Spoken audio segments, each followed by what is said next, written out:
And my name is Caitlin Dixon, and I'm a 27-year-old sergeant in the United States Army.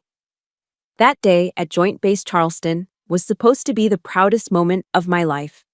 But as I stood on the dais, the medal not yet warm against my chest, I saw my stepfather, Cruz, rise from the crowd. He wasn't clapping. He reached into his jacket, and I saw the glint of metal. A single pop tore through the humid South Carolina air, and a searing pain ripped through my hip. Amid the screams, I heard only his calm, fabricated voice ring out. "I told you you'd be nothing without me." The blood bloomed, staining my dress uniform, crimson, but I gritted my teeth, forced my body to remain erect, and completed my ceremonial salute. He thought that bullet was the end. He was wrong. It was the opening shot of a war he could never win.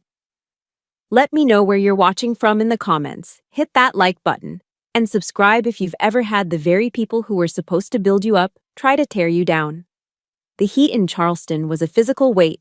It pressed down on the parade ground, shimmering above the asphalt, and worked its way under the collar of my Army service uniform. The wool felt heavy, suffocating. But the pride was heavier still. It was a solid, grounding presence in my chest, a feeling I had earned through sweat, fear, and sheer, stubborn will. I stood at attention, spine rigid, eyes fixed forward, listening to the citations being read. This was it. The culmination of everything. The proof. Then my eyes scanned the crowd. Hundreds of faces, soldiers, families, civilians, all blurred into a sea of support. Except for two. My mother, Margaret, sat with a smile so tight it looked like it might shatter. And beside her, him. Cruz. He wasn't smiling. His gaze was possessive, a silent warning that radiated across the field. It was the same look he'd given me my entire life, the look that said, "I own you. Every success you have is mine to grant or take away." A familiar, cold dread snaked its way up my spine, the feeling of a child who knows they're about to be punished, even when they've done nothing wrong. For exceptional meritorious service and valor. Sergeant Caitlin Dixon. My name echoed from the speakers. The words seemed to describe someone else, a hero forged in the dust of Afghanistan, a leader, a soldier who had faced down the enemy without flinching. That person wasn't the girl Cruz had raised. He would never acknowledge her existence. As I walked toward the dais to receive my Army Commendation Medal, each step felt like a declaration. This ceremony wasn't just about a medal. It was my statement of independence. I've escaped you. But I was wrong. I had only escaped the house, not the war. The explosion wasn't like the ones on the battlefield. Those were impersonal, the sound of chaos. This was different. It was sharp, intimate, a single, venomous crack aimed directly at me. Then came the pain. It wasn't a dull ache. It was a white-hot poker driven into my left hip.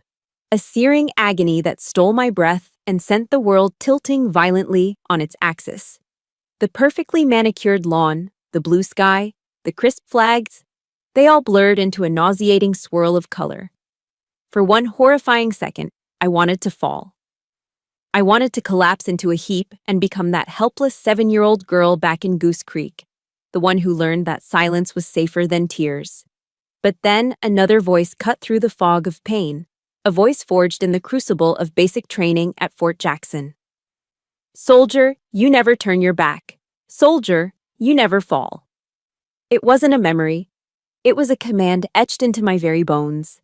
It was the reflex that had been drilled into me through thousands of hours of training, the discipline that had become my armor. My vision cleared. I locked my eyes on the American flag, its stars and stripes waving defiantly against the chaos. The screams of the crowd were a distant roar. The only thing that mattered was the mission. And in that moment, the mission was to stand. I brought my right hand up in a salute, the movement crisp and precise, even as my legs trembled and a wave of dizziness threatened to pull me under.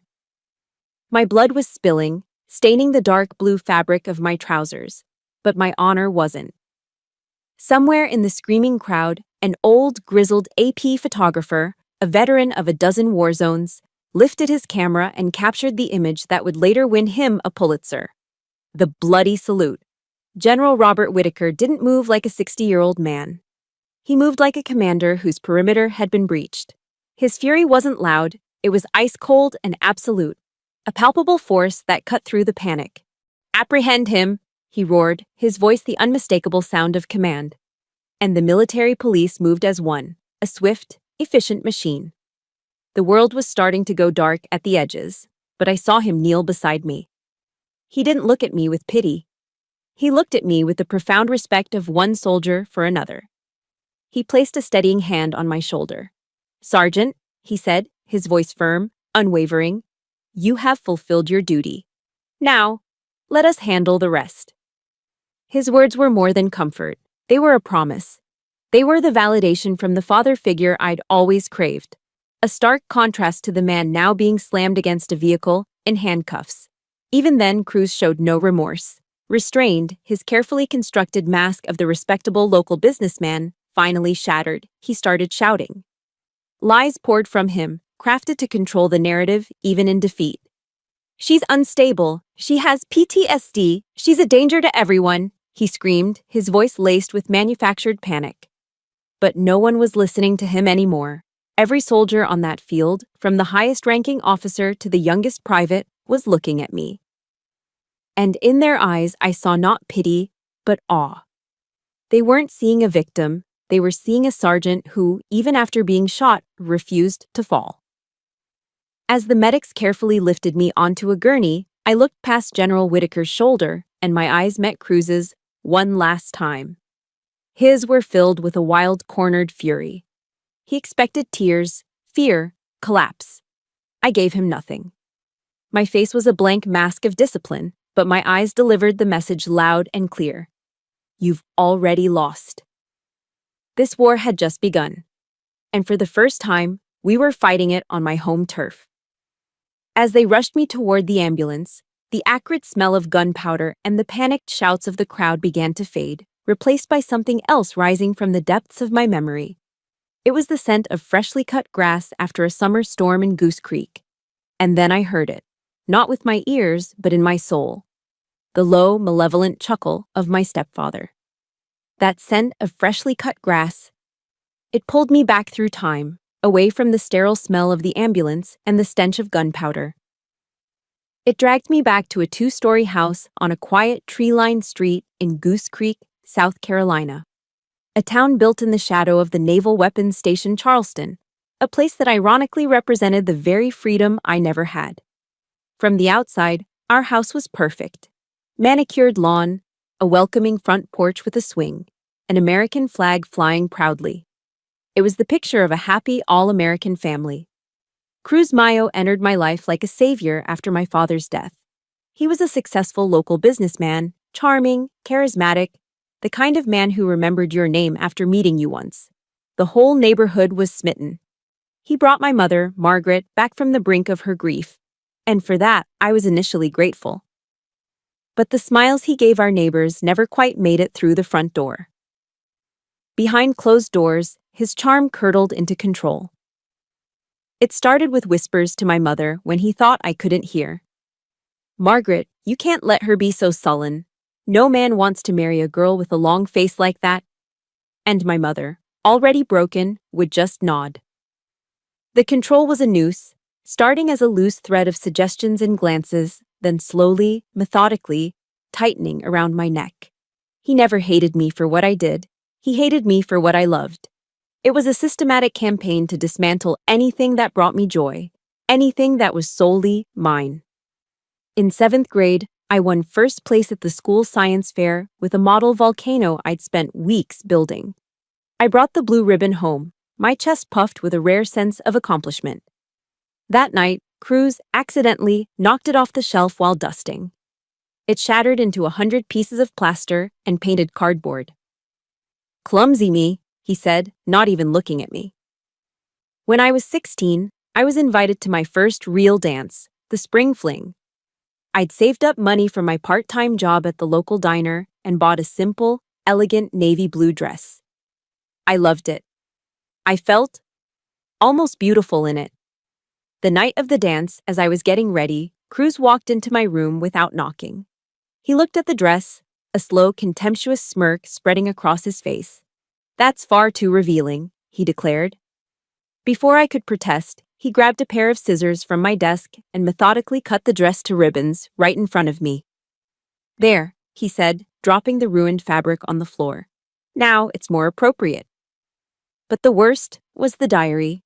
It was a simple, lockable journal where I poured out all my secret thoughts, my frustrations, my foolish, childish dreams. He found it under my mattress. He didn't throw it away. He waited. A few nights later, at the dinner table, he pulled it out. My mother was serving sweet tea, the clink of ice cubes against glass the only sound. "Let's see what our little writer has been up to," he said, his voice dripping with false cheer. And he began to read. He read my private fears aloud, my silly crushes, my desperate dreams of one day seeing the world. He laughed, a cruel, booming sound that filled the small dining room, mocking every word. I sat there, paralyzed, my face burning with a shame so hot it felt like it was melting my skin. I looked to my mother, my eyes pleading with her to make it stop. She just looked down at her plate, slowly stirring her tea, the condensation dripping onto the polished wood of the table. That silence was the cruelest blow. The greatest pain of my childhood didn't come from Cruz's hand or his sharp words.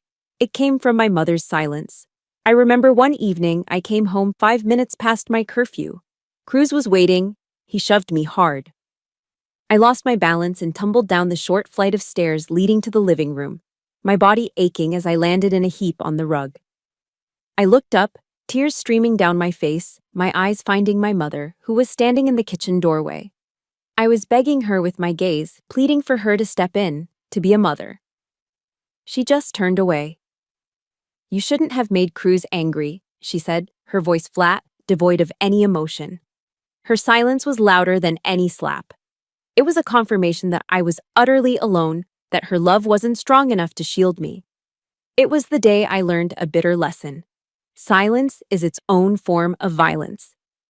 The army wasn't a career choice. It was an escape plan. The prison of Goose Creek had invisible walls, and I knew there was only one way to scale them.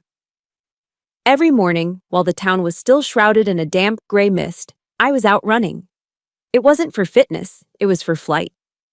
Every pounding step on the pavement was a step further away from that house, my bedroom transformed into a secret command center. Tucked away under my bed were maps I'd printed from the library, workout schedules I'd scribbled on notebook paper, and pictures of female soldiers cut from army magazines.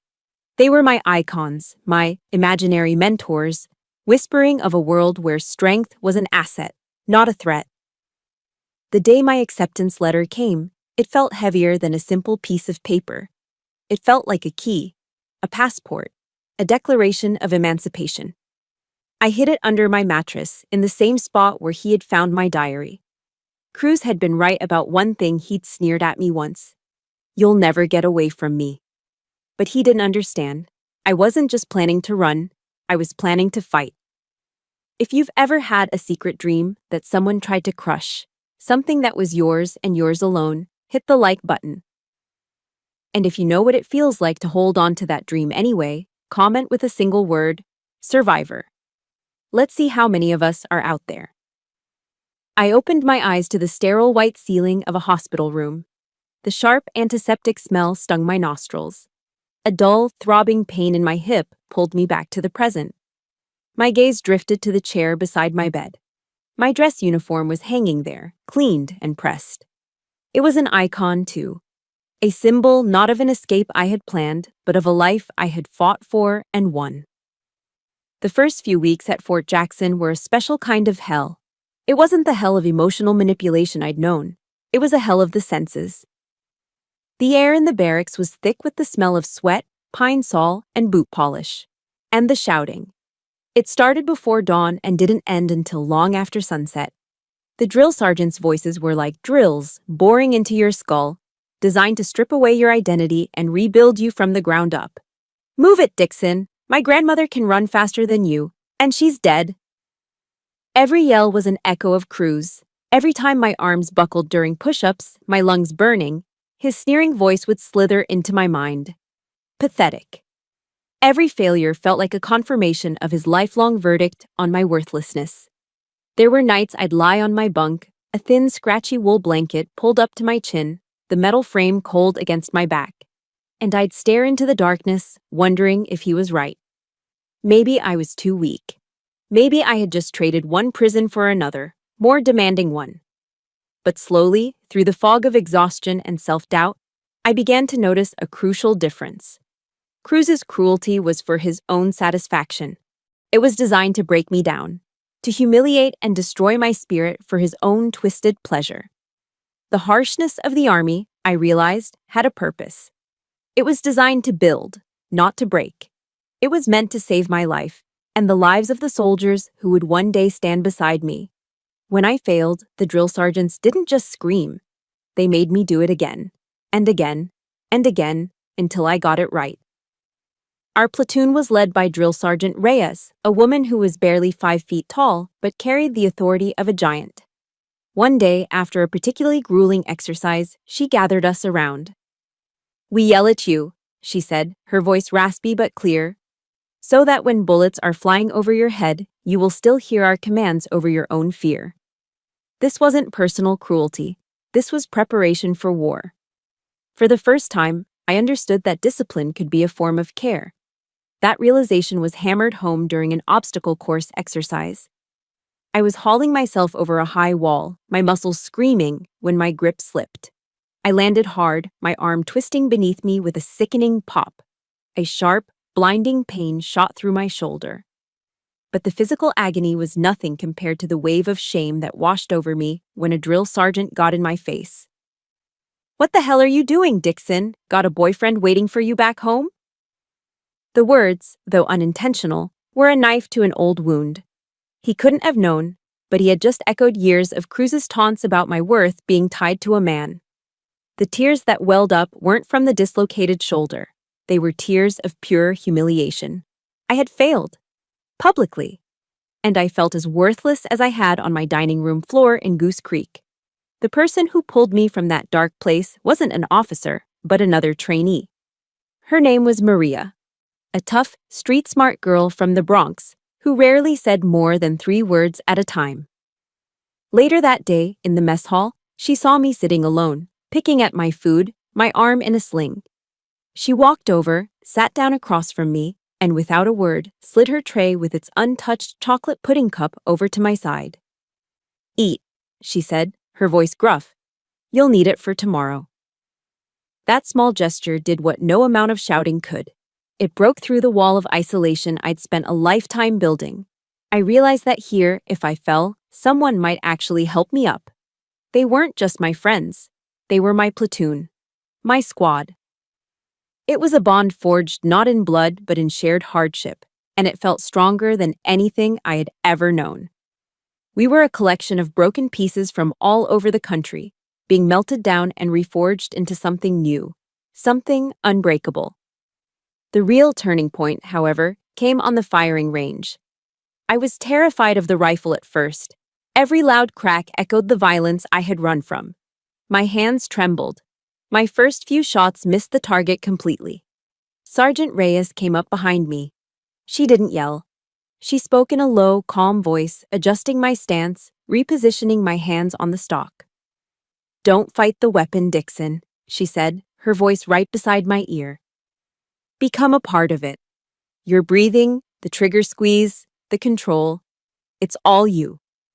I took a deep breath, letting the image of Cruz and his smug smile dissolve from my mind. I focused on the distant paper target, on the simple mechanics of the rifle. Breathe in, breathe out, squeeze, pop. The rifle kicked against my shoulder. A clean hole appeared in the center of the target. Pop. Another one, right beside it. Pop. A third. A small, tight grouping.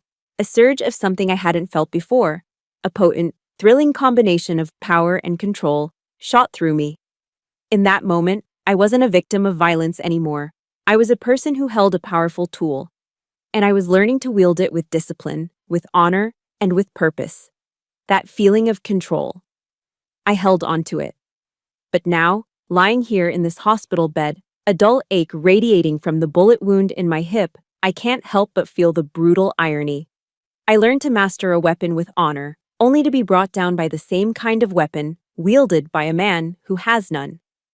The days following my release from the ICU were a monotonous blur of white walls, antiseptic smells, and the rhythmic beeping of monitors. I was physically safe, but my mind was a battlefield.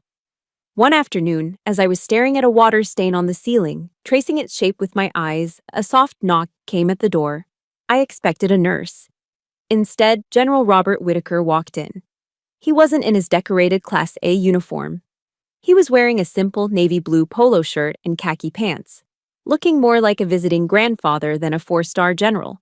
In one hand, he held a steaming paper cup from the hospital coffee shop. "I figured you could use something better than the battery acid they serve on this floor," he said, his voice calm and steady. My training kicked in. I fumbled to sit up to offer a salute, my body protesting with a sharp pain in my hip.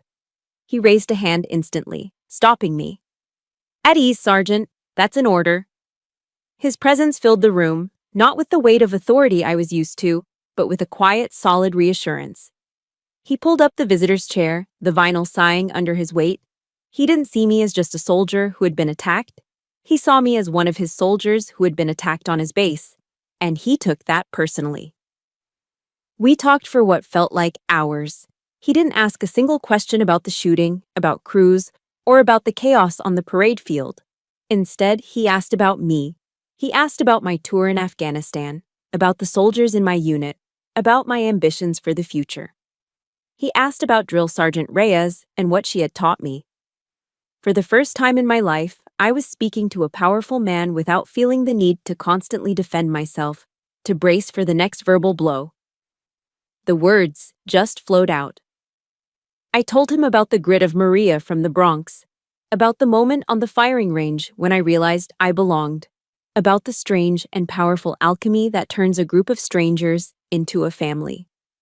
He listened, truly listened, with an intensity that made me feel seen. He would nod, his eyes thoughtful, and I saw a genuine understanding there that I had never known. At one point, I hesitated, my voice catching. "It's just, I feel so ashamed," I confessed, the words tasting like poison. Like somehow, getting shot was my fault. General Whitaker leaned forward slightly. His expression was stern, but his eyes were full of a fierce compassion. "Sergeant," he said, his voice low and firm, "the only one who should feel shame is the coward who attacks an unarmed soldier. You never, ever carry another person's shame. That is not your burden." The words hit me with the force of a physical blow. He wasn't just absolving me, he was arming me. After a long silence, he said softly, "Your father would have been proud." That was it. That was the phrase that broke the dam. A wall I had spent 20 years building, brick by painful brick, crumbled into dust. A sob tore through my chest, raw and ragged. The tears I had refused to shed for 2 decades. For the broken volcano, the shredded dress, the abandoned puppy, the stolen diary, they all came at once. I wept for the little girl who had been so utterly alone. And for the first time, I didn't feel weak for doing so. A few days later, his wife Eleanor came to visit. She was a volunteer at the hospital, a woman with kind eyes and a warmth that seemed to radiate from her. She carried a woven basket that smelled of home. Inside was a thermos of homemade chicken noodle soup, still hot, and a well-worn paperback copy of Meditations by Marcus Aurelius. She didn't pry or offer platitudes. She simply sat in the chair by my bed, pulling out a pair of knitting needles and a ball of soft gray yarn. And she talked. She told me funny stories about the general when he was a young lieutenant, how he once tried to cook Thanksgiving dinner and nearly burned down their kitchen. Her presence was like a warm blanket. "Robert told me you're one of the bravest soldiers he's ever met," she said, her needles clicking softly. "But you also need to know that, in here, it's okay to be weak. Healing requires rest, not just resilience." That night, as I ate her soup, the rich broth and tender vegetables a world away from the bland hospital food, I realized what this feeling was. It was the feeling of family. Not the twisted, conditional version I'd grown up with, but a real one, built on a foundation of simple kindness and mutual respect. Before General Whitaker was reassigned, he came to see me one last time. He stood by my bed, his posture straight, his gaze direct.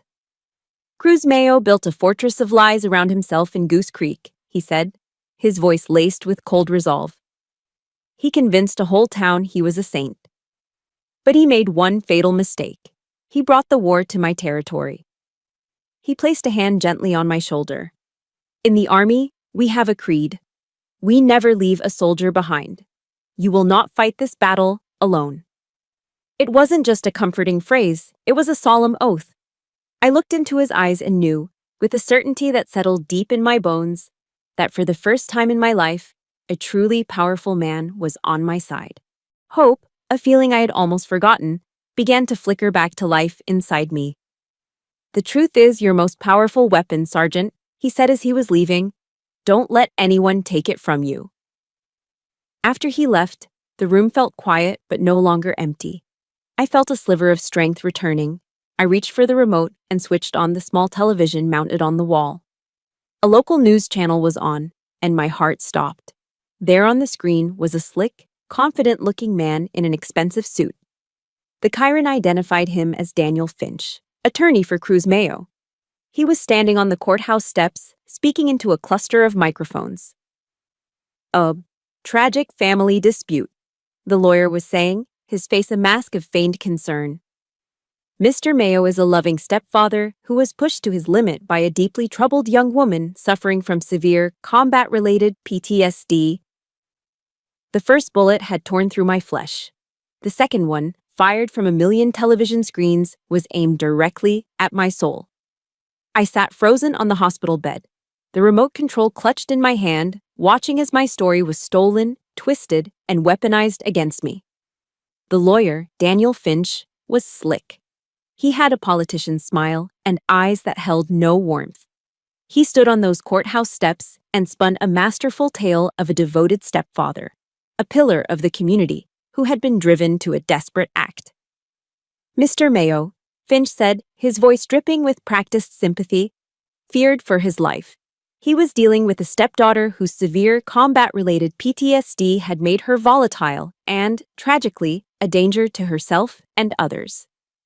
A news network, one of those 24/7 channels that thrives on conflict, cut to a panel of talking heads. A psychologist who had never met me offered a diagnosis on national television. A political commentator debated the optics of the situation.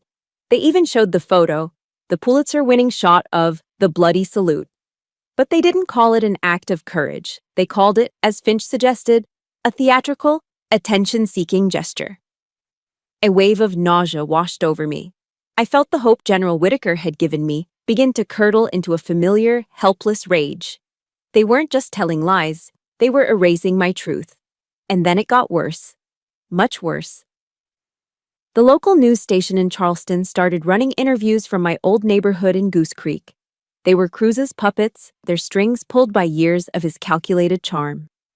There was Mrs. Henderson from across the street, the woman who used to give me freshly baked chocolate chip cookies when I was a kid. She looked into the camera, her face a mask of concern, and said, "Cruz is a wonderful man. A saint, really. He put up with so much from that girl." So much! My mind screamed. He put up with me winning a science fair. He put up with me getting invited to a dance. Then they showed Mr. Miller, the man who used to cut our lawn. He nodded sagely, as if he possessed some deep insight. She always had a wild look in her eye, not all there, you know. These were the people who had watched me grow up. They saw me mowing the lawn, carrying in groceries, walking to the school bus. But they only saw what Cruz had wanted them to see, the mask of the perfect family man and the sullen, difficult child he had to manage. Cruz hadn't just manipulated my mother, he had manipulated an entire community. And his lies, repeated often enough, had become their truth. The poison began to spread online. I made the mistake of looking at the comments section on a news article. The words were a barrage of anonymous cruelty. "She probably provoked him. She has that look. Real soldiers don't cry and get all dramatic. This is a stunt to get famous and a big payout." Typical of these vets coming back all messed up and expecting a handout. The seeds of doubt were sown, and they were taking root. The atmosphere in the hospital began to shift. The nurses who had been so kind now looked at me with a flicker of something new in their eyes, a mixture of pity and suspicion. Their smiles became a little tighter, their conversations a little shorter. I felt the walls of my room closing in, the same suffocating isolation I had felt in my childhood bedroom. Cruz, even from a jail cell, could still extend his toxic tentacles and imprison me. The hope I had felt just hours before now seemed like a distant, foolish dream. I was alone again. Just as the despair was about to swallow me whole, a different kind of broadcast interrupted the noise. It wasn't a talk show. It was an official press conference, live from Joint Base Charleston. The backdrop was a row of crisp American flags. At the podium stood General Robert Whitaker. He was in his full Class A uniform, his chest a testament to a lifetime of service, his 4 stars gleaming on his shoulders. He didn't look like a man joining a debate. He looked like a commander taking control of a battlefield. The room full of reporters fell silent as he approached the microphone. He adjusted it, his movements precise and deliberate. "I will say this once, and I will say it clearly," he began, his voice booming with an authority that cut through all the media chatter. There was no room for interpretation. I was there. I was a witness to a cowardly act of violence committed against an American hero on the day she was being honored for her service to this nation. He paused, letting his words sink in, his gaze sweeping across the reporters. The salute given by Sergeant Caitlin Dixon, while she was bleeding from a gunshot wound, was not a theatrical performance. It was not attention-seeking. It was the very definition of honor. It was the embodiment of the discipline and courage we instill in every soldier who wears this uniform. He wasn't just defending me. He was leveraging the full weight and dignity of the United States Army as my shield.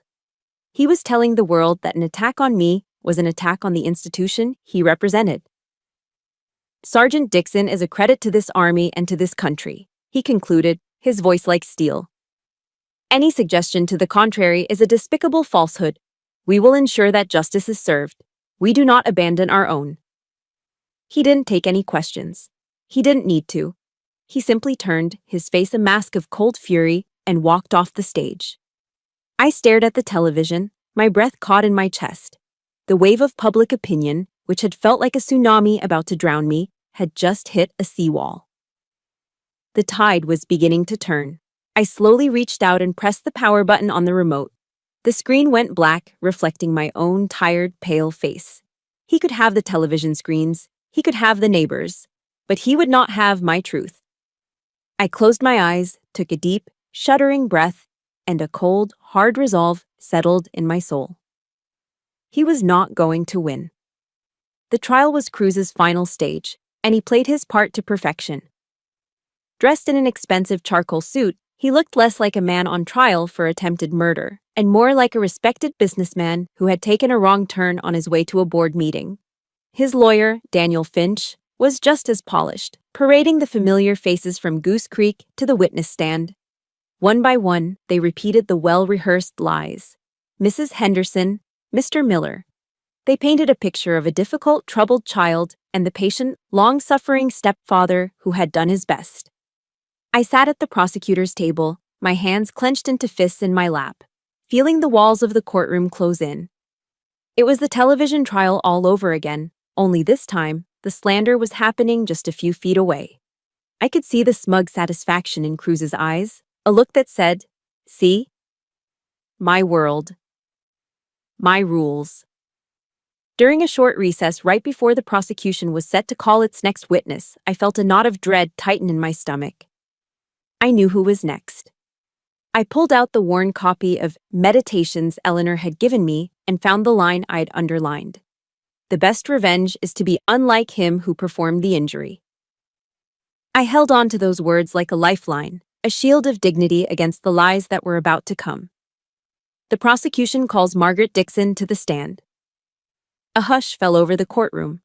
My mother. She seemed to shrink as she walked to the witness stand, a small, fragile figure in a beige cardigan that seemed too big for her. She took the oath, her voice barely a whisper. As the prosecutor began his questions, she kept her eyes downcast, her answers mumbled and brief. She avoided looking at me, and she avoided looking at Cruz. Then it was Finch's turn to cross-examine. He approached her not with aggression, but with a sickening, predatory sweetness. "Mrs. Dixon," he began, his voice soft, "you love your daughter, don't you?" "Yes," my mother whispered, her eyes fixed on her hands. "Of course you do," Finch cooed. "So, can you tell the jury why you would stand by and allow her to fabricate such horrific stories about your husband, a good man who has provided for you both?" My mother flinched as if she'd been struck. My heart hammered against my ribs. I could see her retreating, folding into herself, becoming the same silent, defeated woman who had turned away from me on the stairs all those years ago.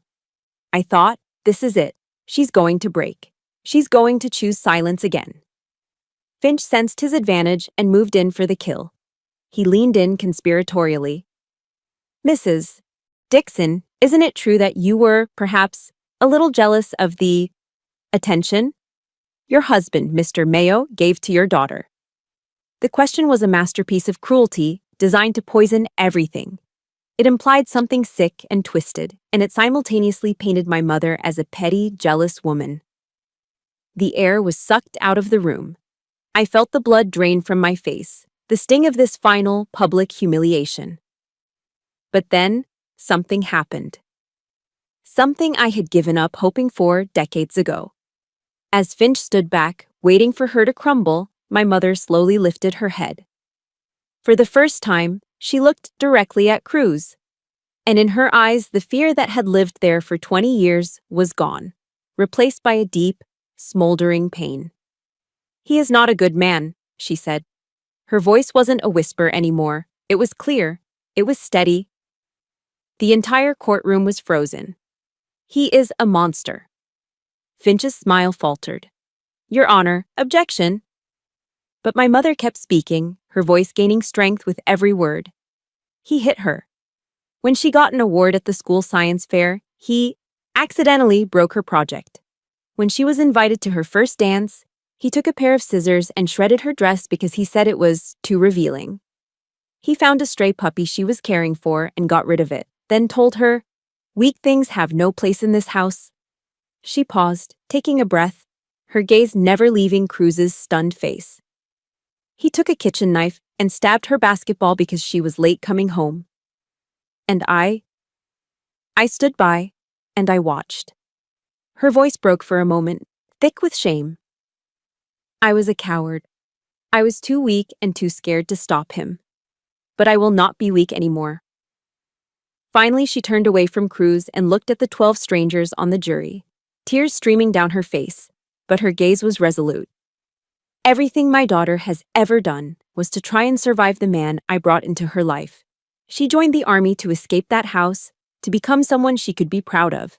And on the single greatest day of her achievement, on the day she finally succeeded, that man," she pointed a trembling finger at Cruz, "tried to take that away from her, too." The dam of Cruz's composure shattered. His mask of a calm, respectable businessman disintegrated, revealing the raging beast beneath. "You lie!" he roared, lunging to his feet. "You lying bitch! I gave you everything. I gave both of you everything. You owe me!" It was pure, unfiltered, narcissistic rage. The court officers, the bailiffs, were on him in a second, struggling to restrain him as he thrashed and screamed obscenities. The jury stared, their faces a mixture of shock and disgust. He had done what we never could. He had shown them exactly who he was. In the midst of the chaos, as Cruz was being wrestled out of the courtroom, my mother and I locked eyes. No words were needed. In that single silent moment, a bridge was built across a 20-year chasm of pain and silence.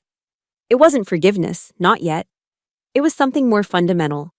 It was understanding. That moment of a mother finally choosing her child. It's a powerful thing.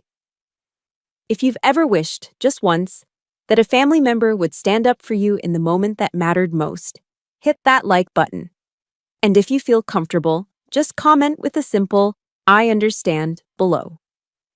As the heavy courtroom doors swung shut behind a still screaming Cruz, he managed to twist his head around one last time. His eyes, wild with hatred, found mine. "You took everything from me," he spat. I met his gaze, and for the first time, I felt no fear. Only a cold, calm clarity. "You never had anything that was truly yours to begin with," I said, my voice too low for anyone but myself to hear. The chaos from my mother's testimony and Cruz's subsequent meltdown left a ringing silence in the courtroom. He was gone, but his rage still seemed to stain the air. The jury looked shaken, their eyes wide. Finch, Cruz's lawyer, looked pale. His slick confidence finally cracked. He was a man who had lost control of his stage. I felt my mother's hand find mine under the table and squeeze. For a moment, we just breathed. The prosecutor, a calm and methodical man named Mr. Davies, let the silence hang for a moment longer, allowing the jury to fully absorb the raw, ugly truth they had just witnessed. Then, he stood. "Your Honor," Davies said, his voice cutting cleanly through the tension. "Before I call my final witness, the prosecution would like to play a short video clip for the court. Exhibit C." The courtroom lights dimmed slightly, and a large screen descended from the ceiling. The footage was from the news coverage of the award ceremony. It was shaky at first, then focused. There I was, standing on the dais, a proud soldier. Then the scene dissolved into chaos. The sound was muffled, but you could see the sequence of events with chilling clarity. Cruz rising, the glint of metal, the way my body jerked back, the crimson stain blooming on my uniform. The camera zoomed in on my face, contorted in pain. And then, it captured the moment. The moment I gritted my teeth, forced my body upright, and brought my hand to my brow in a slow, deliberate salute as blood streamed down my side. The video ended. The screen went black. The only sound was the quiet hum of the projector. Mr. Davies let the image burn itself into the minds of the jury before speaking again. The prosecution calls General Robert Whitaker to the stand. If my mother's entrance had caused a hush, the general's name commanded a wave of reverential silence. The energy in the room shifted instantly. This was no longer a messy family dispute. This was a matter of military honor. He entered from a side door, and every person in that courtroom, including the judge, seemed to sit up a little straighter. He was in his full Army service uniform, the deep blue jacket immaculate, the rows of ribbons and medals on his chest telling the story of a 40-year career. Each one represented a tour of duty, an act of valor, a lifetime of service. He didn't walk to the witness stand. He strode, his posture radiating a quiet, absolute authority. He sat down, not with the weariness of a man in his 60s, but with the focused stillness of a commander on a battlefield.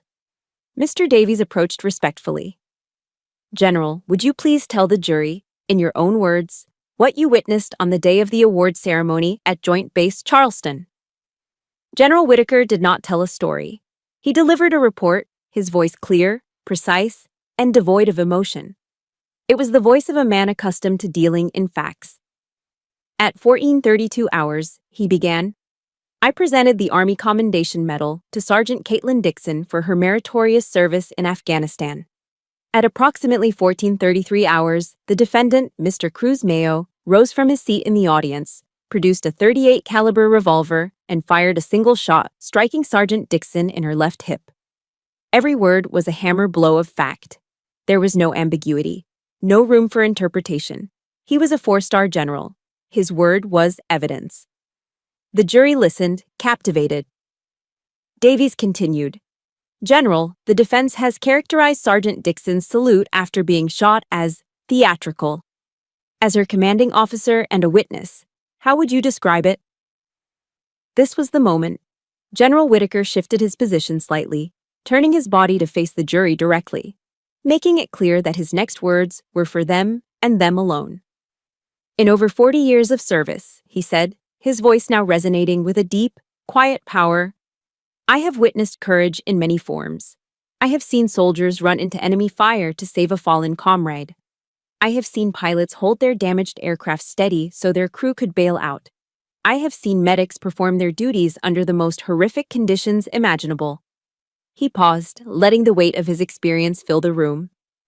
And on that day, I witnessed a sergeant of the United States Army, having been shot and grievously wounded by a member of her own family, choose to ignore her pain, to ignore her fear, and to fulfill her duty by rendering a proper salute. That was not theater, ladies and gentlemen. That was the very essence of a soldier. That was honor in its purest form. A quiet sob escaped my mother next to me. I felt a single tear trace a path down my own cheek. Finch, looking visibly shaken, knew he had to try something. He stood, forcing a confident tone. "General, with all due respect, you've taken a personal interest in Sergeant Dixon's case, haven't you? Is it possible that your personal feelings for the sergeant have clouded your judgment?" The question was a desperate, slimy gambit, and it hung in the air like a foul smell. General Whitaker turned his head slowly and fixed Finch with a look of pure, unadulterated ice. The temperature in the room seemed to drop 10 degrees. "Counselor," the general said, his voice dangerously low and cold as steel. "My judgment was forged on the battlefields of Iraq and Afghanistan. It's on a battlefield that you learn, very quickly, to distinguish between courage and cowardice. And on that day, in Charleston, I saw both. It was a kill shot." Finch's face went white. He opened his mouth, then closed it. He had nothing left. He was disarmed, defeated. He mumbled, "No further questions, Your Honor." General Whitaker's gaze remained on the jury. He didn't look at the lawyer. He didn't look at the judge.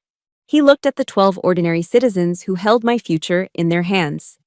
"Does the jury," he asked, his voice ringing with absolute command, "have any questions for me?" Silence. A complete, stunned silence. No one moved. The chess game was over. Checkmate. And everyone in that room knew who had won. The judge cleared his throat. "You may step down, General." General Whitaker rose. He walked past the defense table without a glance. He walked past the prosecutor's table, and for a fraction of a second, he paused. He looked down at me, and his stern expression softened just enough for me to see. He gave a single, sharp, almost imperceptible nod. It wasn't a gesture of pity or comfort. It was a gesture of acknowledgement. A sign that said, "Mission accomplished, Sergeant." The hours the jury spent deliberating felt longer than my entire tour in Afghanistan. We sat in a small, sterile waiting room down the hall from the courtroom. My mother, General Whitaker, and Eleanor, and me. No one spoke. The only sounds were the low hum of the fluorescent lights overhead and the distant, rhythmic ticking of a clock on the wall, each tick a tiny hammer striking an anvil of suspense. The air was thick with unspoken hope and unspoken fear. This wasn't just waiting for a verdict. This was waiting for a lifetime of pain to be validated or dismissed. My entire reality was in the hands of 12 strangers I would never know. 12 people who had to decide which story to believe. Was I a decorated soldier, attacked in a moment of triumph, or a troubled veteran who provoked a desperate man? Was the truth I had paid for with my own blood heavy enough to tip the scales of justice? I looked at my mother's hands, trembling in her lap. Without thinking, I reached out and placed my own hand over hers. Her skin was cold, but she wrapped her fingers around mine, a silent acknowledgement that whatever happened next, we were no longer on opposite sides of a silent war. We were in this together. That small gesture of connection was the only anchor I had in a sea of uncertainty. The door opened and a bailiff stuck his head in. "They're ready," he said, his voice neutral. The walk back into the courtroom was the longest of my life. Every step echoed.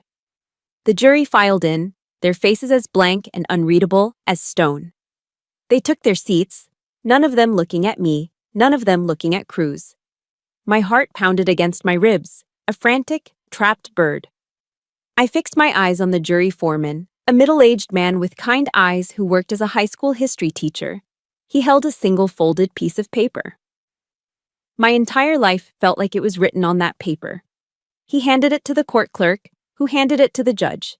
The judge read it, his expression unchanging, and then handed it back. "Mr. Foreman," the judge said, his voice booming in the silent room. "Has the jury reached a verdict?" "Yes, Your Honor, we have," the foreman replied, his voice steady. As he spoke, he briefly met my gaze, and for a split second I saw something. A small, almost imperceptible nod. It was a tiny gesture, a flicker of humanity, but it sent a jolt of electricity through me. "On the charge of attempted murder," the judge continued, "how do you find the defendant, Cruz Mayo?" A deafening silence. The world stopped turning. I held my breath.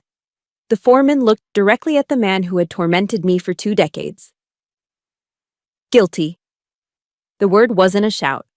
It was a quiet, solid, immovable fact that landed in the center of the courtroom and changed everything. A wave of relief so powerful it almost buckled my knees washed over me. I didn't cheer. I just closed my eyes as a single, hot tear escaped and rolled down my cheek. Beside me, my mother let out a choked sob, but it was a sound of release, of a dam breaking after 20 years of holding back a flood. The word guilty was an antidote, a single dose of truth that began to neutralize a lifetime of poison. On the other side of the room, Cruz collapsed. Not physically, but his entire being seemed to implode. The smug confidence, the condescending smirk, it all vanished. "No," he whispered, shaking his head in disbelief. He turned to his lawyer, his voice a harsh, desperate rasp loud enough for us to hear. "Do something. This is your fault. You told me this would work." And then, the final mask fell away. The monster was loose. "No!" he roared, a primal scream of narcissistic fury. "You can't do this to me. I gave them everything." He lunged forward, but the bailiffs were already on him, pinning his arms behind his back, forcing the handcuffs onto his wrists. He thrashed like a wild animal, his face purple with rage. "They owe me! You hear me? You all owe me!" The jury watched, horrified. This was the real Cruz Mayo, stripped of his expensive suit and his charming lies. A pathetic, raging tyrant who believed the world owed him everything and could not comprehend a reality where he was held accountable. As they dragged him from the courtroom, he was still screaming, his voice echoing down the marble hallway. The sound faded, replaced once again by the profound silence of the courtroom. The war was over. Stepping out of the courthouse doors was like stepping into another world. The muted, heavy atmosphere of the trial was replaced by the bright Carolina sun and a roar of applause. A crowd had gathered on the steps. Supporters, veterans, strangers who had followed my story. They cheered when they saw me. News cameras flashed like strobing lights. General Whitaker put a steady, protective hand on my shoulder, while my mother held my hand tightly, her grip unwavering. Through the sea of faces, I saw them. A group of about a dozen women, all wearing caps and jackets identifying them as military veterans. They were holding a large hand-painted banner. It read, SGT, Dixon, Honor, Courage, Resilience. Seeing that sign, I realized this was no longer just my story. It had become a symbol for others who had fought their own silent wars. A reporter pushed a microphone into my face. "Sergeant, how do you feel right now?" she yelled over the noise. I looked past her, at the women holding the banner, at the hopeful faces in the crowd, at my mother and the Whitakers standing beside me, my family. The legal battle was over, but I knew another journey was just beginning. "Today," I said, my voice clear and steady, amplified by a dozen microphones, "I feel free." In the days following the verdict, the adrenaline of the victory faded, leaving behind a hollow, ringing exhaustion. The reporters eventually packed up their vans, the supportive phone calls dwindled, and the world moved on to the next headline. I returned to my small, quiet apartment near the base, and the silence was deafening. There were no more calls from lawyers, no more breaking news alerts. There was just me, the four walls, and the ghosts of the past. The scar on my hip was healing, a puckered, angry red line that was a constant physical reminder. But I quickly learned that the external wounds are the easy ones. The internal ones, the ones carved into your soul over 2 decades, those don't close up so neatly. I found that winning in a courtroom is not the same as winning the war inside your own head. Cruz's voice, that condescending, critical whisper, was a phantom limb I could still feel.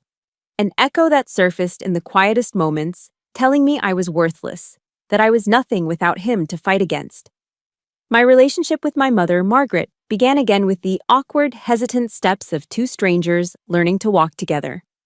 We started taking long, quiet walks along the banks of the Cooper River, the warm, humid air thick with things unsaid. We talked about everything and nothing. The weather, a new recipe she'd tried, a show she was watching on TV. We were both carefully, painfully, walking around the giant, invisible elephant in the room. The 20 years of silence. Then one afternoon, as we watched the sunlight glitter on the water, she stopped and turned to me. Her eyes were filled with a shame so profound it was painful to see. "Caitlin," she said, her voice trembling, "I am so sorry. I'm sorry I didn't protect you. I was a coward." The younger version of me, the little girl who had cried on the stairs, wanted to say, "It's okay, Mom." To smooth it over, to make her feel better. But that would have been a lie, another layer of silence over the truth.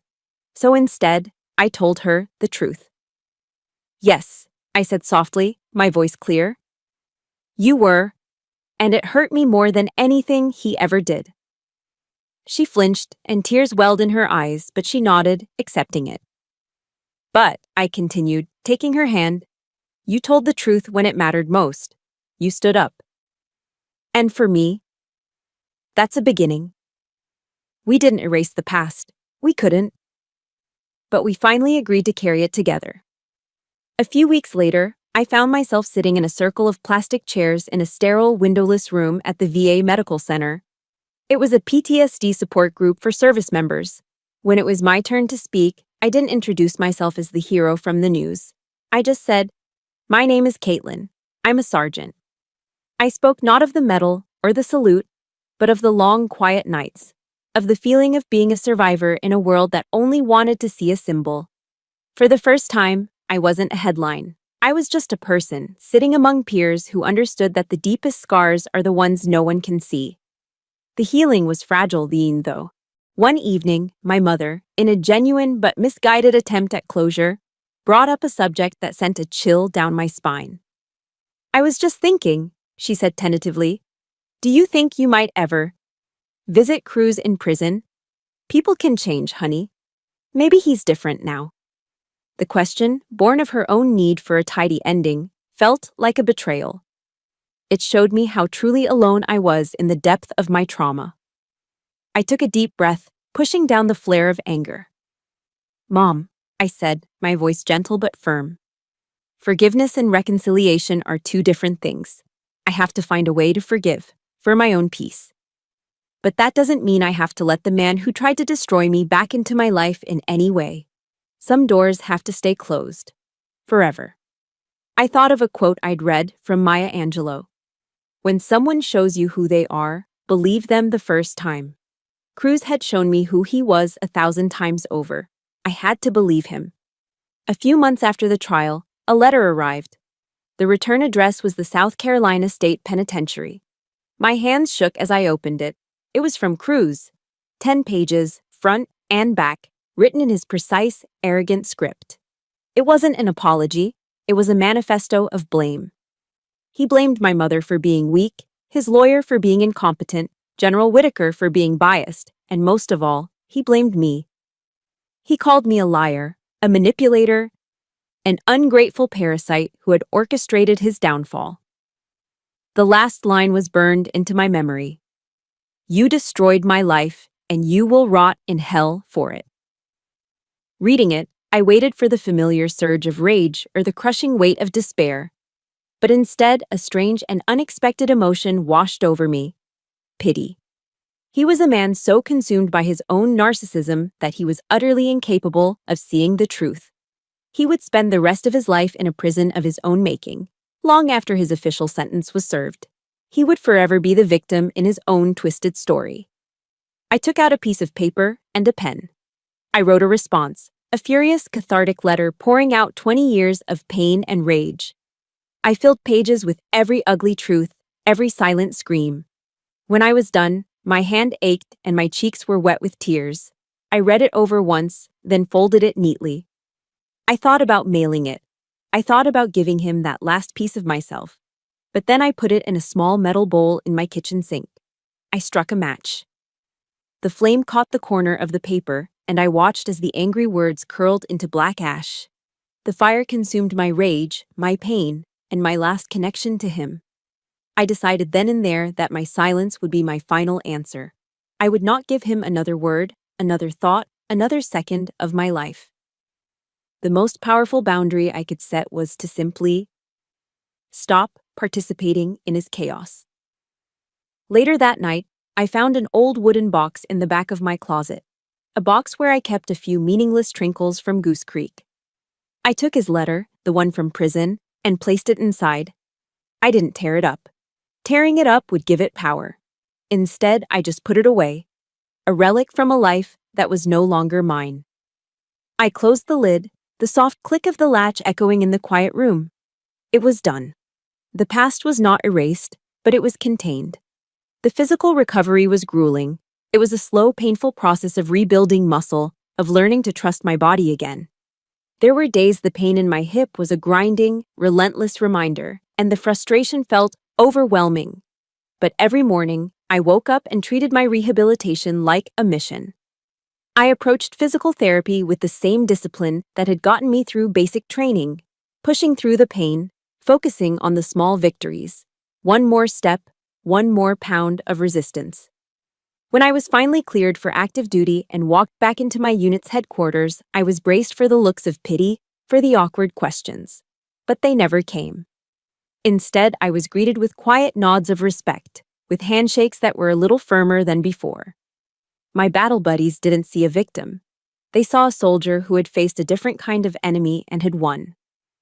The scar on my hip, which I had once hidden under my uniform, no longer felt like a mark of shame. It was an invisible medal, a testament to the hardest fight of my life.